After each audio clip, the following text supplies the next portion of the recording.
Welcome to Cooking with a Twist. Don't forget to like and subscribe. Thank you. I'm making chicken bake today, or chicken bread, whatever you want to call it.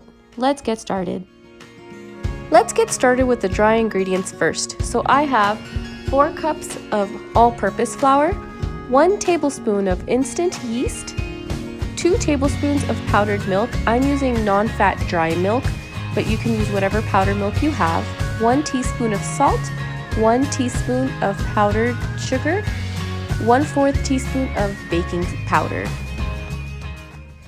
Mix well before adding 4 tablespoons of oil and 1 egg. And then I'm going to use a stand mixer to mix that really well. I'm also putting in 1 1/2 cup warm water. You can use the warm water that's from your faucet, and I'm going to add 1/2 cup at a time.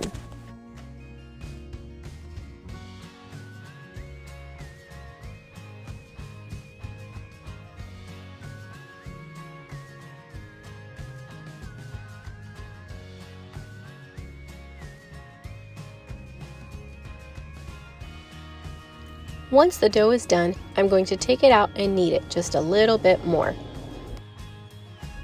Then I'm going to spray down a bowl with Pam, but you can use oil or butter. I'm going to put the dough in there, cover it with plastic wrap, and set it aside for 2 hours. Now for the filling. So I'm using 3 tablespoons of oil,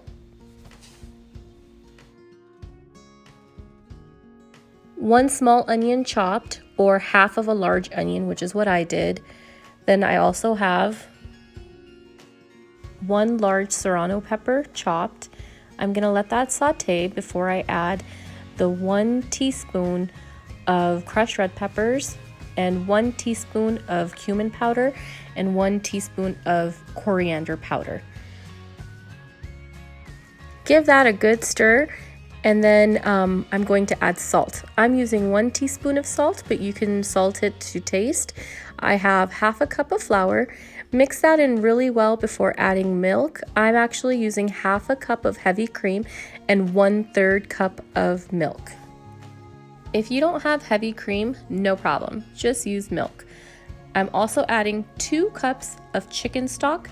That is the same chicken stock I made in a previous video. Check out that video for the chicken stock and the shredded chicken recipe.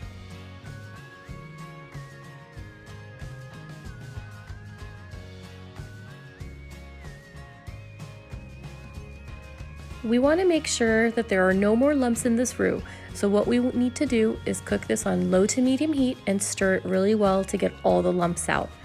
Once that's done, add 1 tablespoon of ginger and garlic paste and 1 teaspoon of black pepper. Mix that well and then add your shredded chicken. I'm using 4 to 5 cups of shredded chicken. I want this to be a very thick consistency because it's going to be a filling.